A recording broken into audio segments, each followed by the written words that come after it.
Good day, guys, and welcome to another episode of Riding in Tandem. RIT, Riding in Tandem, RIT. With me, RM. And me, Elaine. At sa episode na to, subukan natin ang bagong Mitsubishi X-Force. Ano, ready ka na? Parati naman eh, tara na!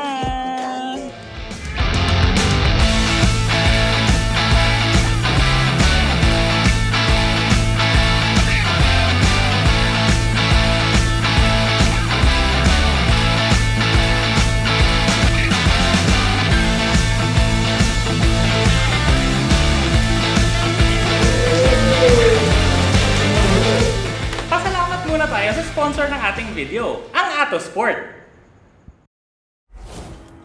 Ito ang Ato Sport.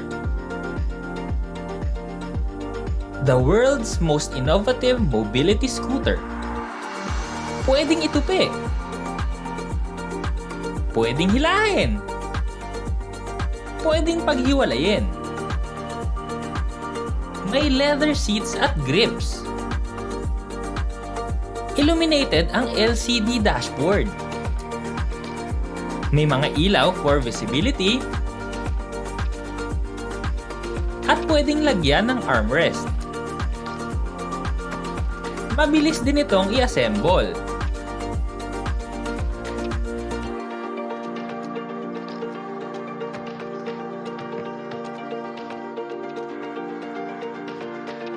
May maximum speed na 10 kilometers per hour. Shock absorbing at flat free ang gulong. Mataas ang ground clearance. Naka-disc brakes. Pwede rin itong dalhin for land, sea, and air travel.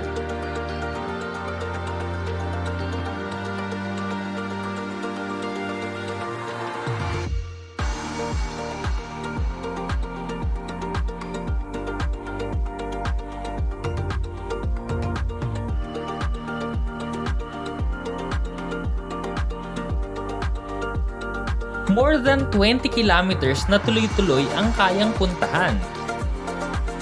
Engineered with flair, designed with passion for performance. Be active, be free, be yourself.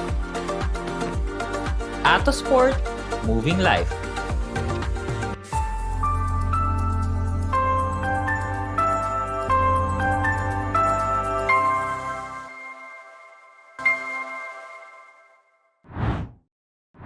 Ito ang bagong Mitsubishi X-Force at talagang nakakapanibago dahil ang introductory price, 1,049,000 pesos lang.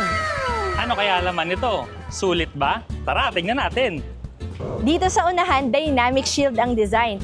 T-shaped ang LED headlights, yan ang signature look ng X-Force. At dito sa GLX variant, LED rin ang daytime running lights at fog lights. Ang importante sa atin dito sa Pilipinas, dapat ang sasakyan mo mataas ang ground clearance. At ito, pasadong-pasado, 193mm. Stock lang to ha, pero naka 17-inch na rims na. Ang size ng gulong, 205/60 R17. Hindi rin tinipid dito sa likod. Naka-shark fin antenna, may spoiler na may high mount stop lamp, defogger, wiper, reverse camera at rear proximity sensors. Itong Mitsubishi X-Force, bagay na bagay talaga to dito sa Pilipinas eh. Bakit? Kasi yung size niya, no, compact siya. Hindi siya sobrang laki, pero tamang-tama lang. Kaya pagdating mo dito sa loob, tamang-tama rin yung space ng mga pasahero. Maluwag siya, pati nga yung cargo area sa likod, sobrang luwag.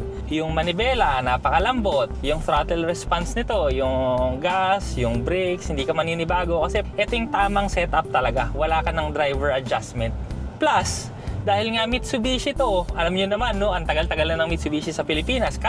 Gumagamit kami ng Mitsubishi Expander. Siyempre, tiwala namin sa Mitsubishi kasi yung sa amin, 8 years old, still going strong. Wala pa rin nasisira hanggang ngayon. Wala, talaga. Wala kaming problema. Yung mga parts kasi nito, marami rin sa atin. Tapos, basic kasi yung parts niya. Pero kahit basic kasi yung parts niya, no, may performance pa rin siya. Ginamit nga namin to sa truck dati, no? So, pag nag-corner ka talaga dito, parang sedan. Ganon siya kagaling mag-corner. Pero yung comfort din, hindi rin nagbabago. Komportable yung suspension ng sasakyan.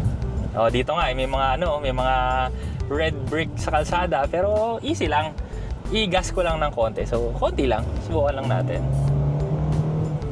ha. Ang ganda ng tunog ng engine niya, no? Kasi refined siya. Kahit tumataas yung rev niya, hindi siya trashy yung tunog. Maganda yung tunog niya, hindi masyadong maingay. Tsaka may finesse pa rin kahit medyo galit.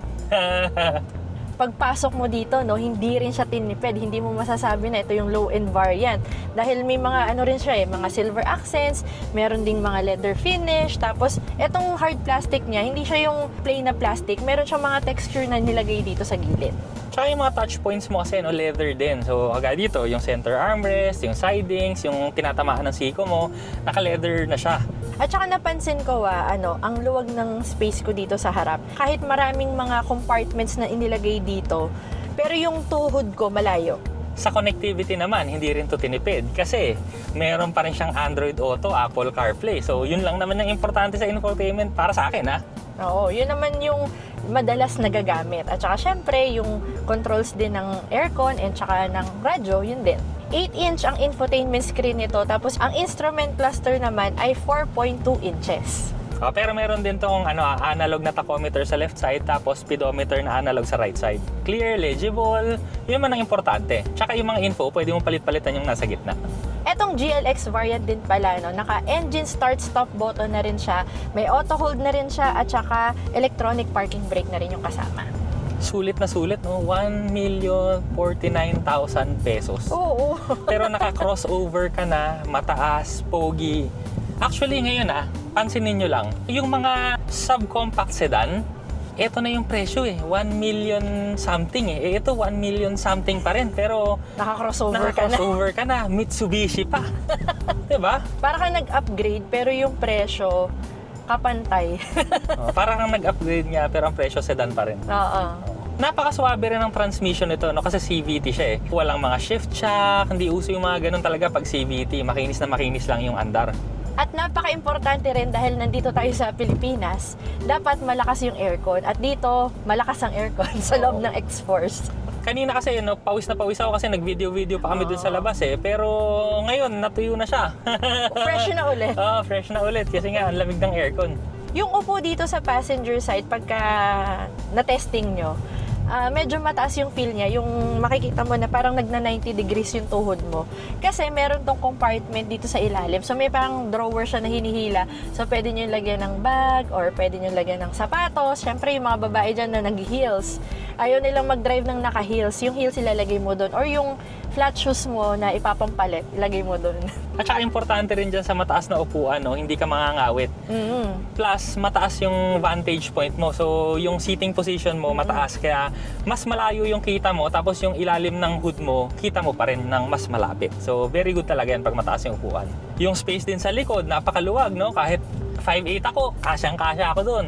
At hindi lang pang tao na space yung panalong-panalo dahil yung cargo space din ito napakaluwag. Pwede nyo pang babaan yung cargo space dun sa likod pagka meron kayong mga matataas na ilalagay. At itong second row seats, pwede nyong itupian na flat.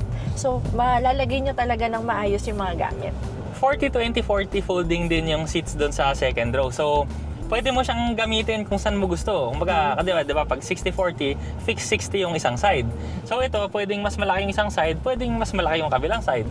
Yung gitna kasi, pagka ibinaba nyo, meron yung mga cup holders para dun sa mga nakaupo dito sa likod. Accessible pa rin lalo kasi pag binaba mo yung gitna, so maaabot mo pa yung mga gamit sa likod ng mas madali, hindi mo na kailangan tumayo. Napakaganda rin ng active stability control nito tsaka yaw control kasi yan yung mga pang sports car lang naman nilalagayan kagaya ng mga Evolution pero nandito. Kaya nga nung ginamit namin to sa truck, napakagandang lumiko nitong kotse na to. Hindi ka mapapahiya kahit crossover ka.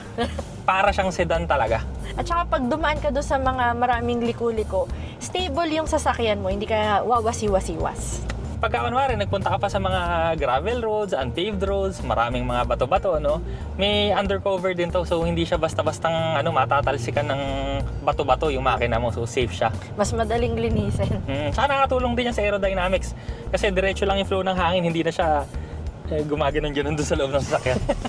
Ang center console natin, magkabilang side, meron din palang compartment na pwede nyong lagyan ng wallet or cellphone. Ginamit din namin to sa expressway. So, ang maganda kasi dito, dahil nga 1.5 liter siya, tapos naka-CVT, kahit medyo maliit yung engine niya, pero maganda yun kasi mas matipid, tuloy-tuloy pa rin yung acceleration mo kahit mga high speeds na, mga 80, 90, 100, hindi pa rin hirap yung makina. Yung gears kasi ng CVT, maganda talaga yan kasi nasa optimum siya palagi. Infinite number of gears ang CVT kasi. Yun yung advantage niya. Tsaka swapping nga. Ang Mitsubishi X-Force GLX ay may introductory price na 1,049,000 pesos. Maraming salamat po sa Mitsubishi Motors Philippines sa pagpapahiram sa amin ng sasakyan. Kaya kung naghahanap kayo ng sedan upgrade, yung mga around 1 million budget, tapos yun yung masaktan yung bulsa nyo, itry nyo na dahil kailangan maabangan nyo talaga yung introductory price nitong X-Force na 1,049,000 pesos. Imagine presyo, subcompact sedan price. Pero naka-crossover ka na at hindi tinipid ha. Loaded pa rin sa tech. May Android Auto, yan ang pinaka-importante sa akin. Tsaka the rest naman ng mga nandito, okay naman. Works fine. Driving dynamics, okay. Mitsubishi, tatagal yan. So, yun na nga. I-test drive nyo na lang sa pinakamalapit na Mitsubishi sa inyo. Maraming salamat sa panonood. Sana nag-enjoy po kayo at may natutunan kayo sa video namin. O, next video na! Tandem RIT, riding in tandem RIT, riding in tandem, siksik impormasyon mula kay Arnold at Elaine. RIT, riding in tandem RIT, riding in tandem RIT, riding in tandem, siksik impormasyon mula kay Arnold at